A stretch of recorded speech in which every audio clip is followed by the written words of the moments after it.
1985년 4월 3일 미국 버지니아주의 작은 시골 마을에서 일어난 사건입니다. 몇 명의 사람들이 어느 집 현관 앞에서 초인종을 누르고 기다리고 있었습니다. 이 집은 73살의 데릭과 54살의 낸시 헤이섬의 집이었는데 오늘 여기서 카드게임을 하기로 했습니다. 특히 데릭은 카드게임을 좋아해서 마을에서 게임이 열리는 곳엔 대부분 그가 있었습니다. 몇 번의 노크와 초인종을 눌러봤지만 아무도 문을 열지 않았습니다. 두 사람의 차는 모두 집 앞에 있었기에 의아했습니다. 창문을 통해 집안을 들여다보곤 깜짝 놀라 그들은 급히 경찰에 연락합니다. 집 안에 들어서자 바로 대릭의 시체가 눈에 들어왔습니다. 경찰은 주방에서 부인 낸시 또한 피 웅덩이에 누워 숨진 것을 보게 됩니다. 그분은 귀에서 귀까지 목이 그어져 참수형을 당한 것처럼 보였습니다. 특히 대릭은 전신에 칼에 찔리고 베인 상처가 많았습니다. 손바닥엔 몇 개의 방어흔이 발견됐는데 그 상처는 그가 칼날을 직접 잡았던 것으로 보였습니다. 범인은 목의 모든 동맥을 끊고 심장까지 찔렀습니다. 부인 낸시도 대릭과 마찬가지로 목이 베어졌고 심장에도 공격흔이 있었습니다. 집을 살펴본 경찰은 강제로 들어온 흔적이 없고 은식기와 현금, 보석 등 눈에 띄는 귀중품이 그대로 남아있어 강도는 아닐 것으로 생각합니다. 혈흔의 90%는 주방 바닥에 있었고 수사관들은 공격이 주방에서 시작되었다고 생각합니다. 식탁 위엔 두 개의 식기가 식사를 마친 상태로 남아 있었으며 흉기는 스테이크 칼로 보였습니다. 그들은 서로 다른 네 개의 지문을 채취하고 혈액 샘플을 채취했으며 담배꽁초 몇 개와 데릭이나 낸시의 머리카락이 아닌 다른 사람의 머리카락을 발견했습니다. 바닥에 찍힌 피 묻은 양말 발자국도 중요한 증거가 되었습니다. 검 결과 데릭과 낸시는 발견될 때까지 이미 3, 4일 전에 사망한 것으로 나타났습니다. 또 식탁에서 세 개의 의자가 나와 있는 것을 보고 범인이 면식범일 것이라는 확신을 갖습니다. 너무 끔찍한 현장에 수사관들은 동기를 원한으로 확신했고 부부의 주변 조사에 들어갑니다. 데릭 헤이썸은 1913년 남아프리카에서 태어났지만 영국에 있는 대학에 진학합니다. 군 복무 후 뉴질랜드 출신의 여성을 만나 결혼해 아들 둘과 딸 하나를 두었지만 결국 이혼했습니다. 데릭과 아이들은 다시 남아프리카로 돌아갔고 그곳에서 데릭은 낸시를 만났습니다. 낸시는 1932년 미국 애리조나주의 부유한 가정에서 태어났습니다. 지질학자였던 아버지의 일터를 따라 남아프리카에 정착한 낸시는 일찍이 결혼 후 두 아들을 낳았지만 아이들이 어릴 때 이혼했습니다. 집에 돈이 많았기에 홀로 아이들을 양육하면서도 여유로운 생활을 유지했습니다. 1959년 데릭을 만났을 때 그녀는 27살이었고 데릭은 46살이었습니다. 나이 차이는 문제가 되지 않았습니다. 낸시는 전 남편보다 성숙한 사람을 원했기 때문에 그들은 빨리 두 번째 가정을 이룹니다. 부부는 남아공의 짐바브웨에 자리를 잡았고 그곳에서 데릭은 영국 소유의 제철소를 관리하는 일자리를 맡았습니다. 이미 5명의 자녀가 있던 부부에게 1964년 막내딸이 태어났습니다. 남아공의 95%가 흑인이었고 데릭은 자신과 가족이 안전한 곳이 아니라 판단했습니다. 그는 남아공을 떠나 캐나다에 있는 시드니 스틸에서 임원직을 맡게 되었고 캐나다 시민권을 얻습니다. 그곳에서 그는 16년 동안 살았습니다. 데릭은 임원에서 회장으로까지 올라섰고 명예롭게 은퇴했습니다. 자녀들은 모두 성인이 되어 독립했고 막내딸도 대학 입학 후 기숙사에 들어가 이 집엔 부부만 살고 있었습니다. 은퇴 후 부부는 조용하고 평안한 노후를 보내려 했지만 안타깝게도 끔찍한 죽음을 맞이한 것입니다. 범인을 잡지 못한 채 장례식이 진행됐고 형제 자매들은 20살 막내 동생을 걱정했습니다. 장례식이 끝난 후 경찰은 자녀들을 불러 질문합니다. 막내딸 엘리자베스는 보통의 부모를 잃은 자식과 달리 감정의 표출이 거의 없었습니다. 경찰은 데릭의 집 2층 방에서 눈에 띄는 사진을 발견했는데 그것은 엘리자베스의 나체 사진 몇 장이었습니다. 그녀에게 이에 관해 묻자 낸시가 취미로 그림을 그렸는데 어머니가 참고 자료로 사용할 수 있도록 찍어줬다는 것입니다. 실제로 그 방엔 미완성 누드 초상화가 있었습니다. 경찰은 아무리 딸이라도 다 큰 여성의 나체를 찍는 것은 이해가 안 됐습니다. 다른 형제들 또한 취조했으나 그들은 모두 부모님과 좋은 관계를 유지했다고 합니다. 엘리자베스의 바로 위 오빠는 그녀보다 10살이 더 많았습니다. 그들은 특히 아버지가 늦둥이 막내딸을 이뻐했다고 합니다. 그리고 큰오빠는 금요일에 어머니와 통화했는데 주말에 엘리자베스와 남자친구가 방문하기로 했다는 말을 들었다고 진술했습니다. 경찰이 엘리자베스에게 주말 동안 집에 왔었는지를 묻자 그녀는 남자친구와 즉흥적으로 워싱턴 DC로 여행을 다녀왔다고 했습니다. 원래 집에 올 계획이었으나 남자친구의 제안에 그냥 여행을 갔다고 합니다. 엘리자베스와 남자친구 옌스 소링은 버지니아 대학에서 만나 사귄 지 5개월 정도 된 커플이었습니다. 엘리자베스는 미국보다 해외에서 지낸 경험이 많았고 자신이 동급생들보다 우월하다고 생각했습니다. 지난해 11월 학교에서 우연히 2살 어린 독일 출신의 옌스를 만났고 연인이 됐습니다. 옌스는 엘리자베스를 본 순간 첫눈에 반했고 적극적으로 다가갔습니다. 그는 거만하고 따지기 좋아해 친구가 없었지만 엘리자베스는 이야기를 나누며 자기처럼 해외 경험이 많은 것과 똑똑한 것에 이끌렸습니다. 둘은 학교에서 상위 6% 안에 드는 성적이 좋은 사람들이었습니다. 옌스의 출생지는 태국이고 아버지가 외교관이었기에 일찍이 여러 나라를 경험했습니다. 엘리자베스는 어릴 때부터 똑똑했고 국제학교와 유명 사립여학교에 다녔습니다. 성적은 매우 우수했고 스포츠 대회와 토론 대회에서도 우승할 만큼 다방면의 재능이 있었기에 대리의 사랑을 듬뿍 받았습니다. 경찰은 엘리자베스에게 부모님과 사이가 나쁜 사람이 있는지 물었고 그녀는 아버지가 캐나다 제철소에 있을 때 지역 철강 노조로부터 위협을 받았다고 합니다. 또 자신이 학교에서 폭행을 당했다고 말했지만 누구인지는 모른다고 했습니다.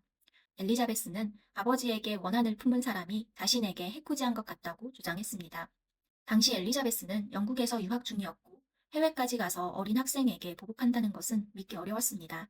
사실이라 해도 몇 년 전에 있었던 일로 꼬박 하루가 걸리는 거리까지 날아와 이제 와서 살인할 가능성은 낮아 보였습니다. 경찰은 엘리자베스에 관심을 두었지만 그녀는 실제 워싱턴 DC 극장에 영화표를 제시했고 렌터카를 빌리고 반납한 날짜도 확인됐습니다. 범인을 찾기 위한 노력이 6개월이나 지속되었지만 의심스러운 인물이 나타나지 않았습니다. 수사관들은 다시 한번 렌터카 회사에 전화를 걸어 엘리자베스의 계약서를 얻습니다. 계약서에는 엘리자베스가 3월 29일에 쉐보레 쉐벳을 빌렸는데 빌릴 때 주행 거리는 31,227km였습니다. 3월 31일에 반납했고 반납 시 주행 거리는 32,304km였습니다. 즉 엘리자베스는 2박 3일간 1,000km를 운전했다는 것입니다. 당시 엘리자베스는 버지니아 대학 근처 샬럿츠빌에 거주했고 워싱턴 DC까지 이동 거리는 여유롭게 잡아도 200km 남짓이었습니다. 왕복해도 400km가 안 되는데 렌터카는 2배가 넘는 거리를 이동했다고 알려주고 있었습니다. 그리고 마침내 경찰은 2박 3일간 그들이 샬럿츠빌에서 워싱턴 DC까지, 워싱턴에서 부모님의 집인 린치버그까지 갔다가 샬럿츠빌에 도착하는 경로를 계산했습니다. 당시의 도로 상황으론 완벽하게 맞아떨어졌습니다. 이 경로라면 1000km의 여정이었습니다. 엘리자베스가 있는 샬럿츠빌로 찾아가 워싱턴 DC 말고 또 다른 곳을 갔는지 물었습니다. 그녀는 남자친구와 번갈아가며 운전했는데 주 목적지는 워싱턴이었고 중간에 길을 잃어 좀 헤맸다고 말했습니다. 그렇다고 해도 500km 이상 차이가 났습니다. 이건 50km의 속도로 꼬박 10시간을 운전만 해야 달릴 거리였습니다. 그녀의 남자친구 옌스는 중간에 길을 잃어 헤매기도 했고 여기저기 차를 타고 돌아다니기도 했다고 진술했습니다. 하지만 경찰은 뚜렷한 목적지 없이 달릴 거리는 아니라고 확신하며 엘리자베스 커플을 향한 의심이 커졌습니다.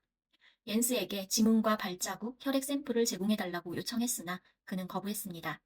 자신은 독일인이고 아버지는 외교관이기 때문에 가족에게 부정적인 영향이 갈 수 있어 거부한다고 했습니다. 자신이 미국인이 아니기에 미국 경찰을 신뢰할 수 없다고 말합니다. 경찰은 이후에도 몇 차례 그들에게 인터뷰를 요청했으나 바쁘다며 거절했고 1985년 10월 독일로 출국했다는 사실을 알게 됩니다. 수사관은 즉시 인터폴에 수배 요청을 내립니다. 커플은 비행기, 기차, 렌터카 등을 갈아타고 도주행각을 벌입니다. 옌스는 자신이 태어난 곳이 태국이기 때문에 태국 시민권을 얻을 수 있으리라 생각했지만 틀렸습니다. 태국에서 일자리를 구할 수 없다는 것을 깨닫고 가짜 신분증과 위조 수표를 몇 장 만들어 다시 영국으로 날아갔습니다. 1986년 4월 그들은 약 6개월이나 영국에서 위조 수표로 상품을 구매 후 환불하는 방식으로 생활비를 마련했지만 신분증을 요청했던 백화점 직원이 의심을 품은 후 커플은 경찰에 체포되었습니다. 영국 경찰이 그들의 아파트를 조사한 후 가짜 신분증들을 발견합니다. 그들의 집에서 또한 가발, 안경, 수염 같은 많은 변장용품이 담긴 가방들을 압수했습니다. 가방 안에는 편지로 보이는 여러 장의 종이도 있었습니다. 편지는 커플이 주고받은 듯 했는데 엘리자베스가 보내는 내용엔 어머니로부터 성적 학대를 받았다는 것과 부모님을 증오한다. 항상 부모님을 죽이고 싶다는 내용과 살인 방법을 적고 있었습니다. 옌스의 답장은 그녀를 위로하고 공감하며 함께 분노하고 있었고 항상 사랑한다는 말이 빠지지 않았습니다. 내용을 읽어보던 경찰은 심상치 않음을 느낍니다. 그들의 신원을 파악해 미국 버지니아 경찰서에 전화를 걸었고 결국 그들이 구금한 두 사람이 살인사건의 주요 용의자라는 사실을 알게 됩니다. 버지니아에서 경찰과 검사가 영국으로 날아왔고 취조실에 엘리자베스는 변호사와 함께였지만 어떤 질문에도 대답하지 않았습니다. 옌스 또한 경찰의 질문에 묵비권을 행사합니다. 하지만 변호사를 만나서 그는 결국 자백했습니다. 그는 자신과 엘리자베스가 워싱턴 DC 메리어트 호텔에 머물렀고 엘리자베스는 영화를 보겠다며 티켓을 끊었습니다. 그녀가 영화를 보는 사이 그는 스스로 차를 몰고 린치버그로 가서 데릭과 낸시를 만났습니다. 부모님은 엘리자베스가 옌스와 만나는 것을 반대하고 있었습니다. 그는 그날 밤 부부와 함께 앉아 교제 허락을 구했지만 데릭이 거절했고 그는 식탁에 있던 스테이크 칼로 그들을 죽였습니다. 하지만 당시 식당 테이블에 무엇이 있었느냐는 질문에 그는 대답하지 않았습니다. 옌스가 자백했다는 이야기를 듣고 엘리자베스는 그들이 함께 계획했던 것을 인정했습니다. 1986년 8월 미국은 범죄인 인도 조약에 따라 공식적으로 이들 두 사람의 인도를 요청했습니다. 엘리자베스는 버지니아로의 인도에 수긍했지만 옌스는 미국에 가지 않겠다고 합니다. 그가 살인을 저지른 사람이기 때문에 사형에 처할 가능성이 매우 높았습니다. 그는 미국과 영국 인도 조약 제4조를 인용하며 인도를 거부했고 그 조항은 사형에 해당하는 범죄에 대한 인도 요청은 거부할 수 있다는 내용을 싣고 있었습니다. 그는 이를 내세우며 모국인 독일에서 재판받겠다 했지만 영국 정부는 옌스의 미국 인도를 승인했습니다. 이에 옌스는 유럽인권위원회에 소를 제기합니다. 그는 인도 조약을 위반해 미국에서 사형을 선고받는다면 유럽인권협약 제3조에 반하는 비인도적이고 굴욕적인 대우를 받을 것이라고 말했습니다. 미국으로 인도되면 사형에 처할 가능성이 높았기에 그는 절실했고 3년간 계속된 법적 싸움에 미국은 결국 사형을 내리지 않기로 동의하며 옌스를 인도받았습니다. 옌스가 영국에서 다투는 동안 엘리자베스는 부모 살인 사건의 공범이라는 혐의를 인정했습니다. 그녀는 워싱턴 DC 극장에서 로키오러 픽처쇼라는 영화를 봤다고 증언합니다. 영화가 끝나고 극장 밖으로 나오니 피를 뒤집어 쓴 옌스가 차 안에서 그녀를 기다리고 있었습니다. 그들이 호텔로 돌아와 옌스는 샤워하고 자신은 옌스의 요청으로 내려가 차에 묻은 피를 닦았습니다. 검사는 그녀에게 그간 모아둔 편지들을 들이밀며 어머니로부터 학대받은 사실이 있냐는 질문에 그녀는 옌스에게 했던 말과 달리 그렇지 않다고 했습니다. 다만 자신이 부모님을 살해하려 한 건 외로움에서 비롯된 것이라 주장했습니다. 그녀는 어릴 때부터 유학 생활을 하며 부모님과 떨어져 혼자 지내야 했고 여러 나라에서 부모님은 알 수 없는 어려움들을 겪었다고 합니다. 또한 자신의 관심사는 역사였지만 부모님은 아버지처럼 엔지니어가 되길 희망했고 상의 없이 그녀의 공과 수업을 등록했습니다. 엘리자베스는 수업에 따라갈 수 없었고 성적이 바닥을 친 후에야 부모님은 포기했다고 합니다. 하지만 다시 역사 공부를 하기엔 이미 지쳐 있었고 부모님이 원망스러웠습니다. 이런 마음을 옌스와 공유했고 그는 몹시 화가 나 있었습니다. 하지만 옌스가 부모님을 살해할 줄은 몰랐다며 처음에 자백을 번복합니다. 검사는 영화를 왜 같이 안 봤는지 옌스가 부모님의 집에 가는 것을 알고 있었기에 그를 보내준 것이라며 옌스의 심리를 조종해 살인한 것이라며 그녀를 압박했고 그녀는 한참 침묵하다가 그래도 살인을 선택한 것은 옌스라고 대답했습니다. 1987년 23살의 나이에 엘리자베스 헤이섬은 각 살인 사건의 공모 혐의로 45년씩 90년을 선고받았습니다. 그녀는 옌스에게 편지를 보내 자신의 선고 사실을 알리고 각자 죄를 인정하고 받아들이자 하면서 둘의 관계를 끝냈습니다. 옌스가 미국으로 돌아왔을 때 더 이상 엘리자베스의 남자친구가 아니었던 그는 자신의 자백을 철회했습니다. 그는 엘리자베스가 진짜 살인범이며 그녀를 보호하려 노력했다고 주장했습니다. 그는 외교관의 아들이라는 자신의 지위를 믿고 엘리자베스를 정기의자에서 구하기 위해 자백했을 뿐이라고 주장합니다. 자신이 아직 청소년의 나이에 있었고 독일에서 재판을 받는다면 5년 정도 예상했다고 합니다. 첫사랑이었고 그녀를 지켜주리라 다짐했습니다. 그는 매체에서 들리는 엘리자베스의 재판 내용을 확인할 때까지도 자신이 대신 뒤집어 쓰겠다고 생각했지만 결별 편지를 받고 배신감과 동시에 현실이 보이기 시작했습니다. 그의 재판은 그가 무죄를 주장하면서 시작되었습니다. 그는 사건 당일 호텔에 머물렀던 건 자신이라고 주장합니다. 여행을 제안한 것은 엘리자베스였고 그녀는 워싱턴 DC에 마약 심부름을 가는 것이라고 했습니다. 부모님이 아시면 안 되기에 그에게 함께 있었던 것처럼 알리바이를 만들어달라고 했습니다. 그녀는 극장에서 영화표를 2장 구매 후 차를 타고 떠났습니다. 꽤 오랜 시간 호텔에 혼자 있다가 다시 극장으로 가서 영화 2편을 봤고 혹시나 싶어 그는 2장씩 구매했습니다. 그리고 법정에서 그날의 영화표를 모두 증거로 제출했습니다. 저녁이 되자 엘리자베스가 돌아왔지만 그녀는 몹시 창백한 상태였고 자신이 부모를 살해했다고 고백했습니다. 순간 그는 너무 당혹스러웠지만 이성적으로 생각하려 애썼습니다.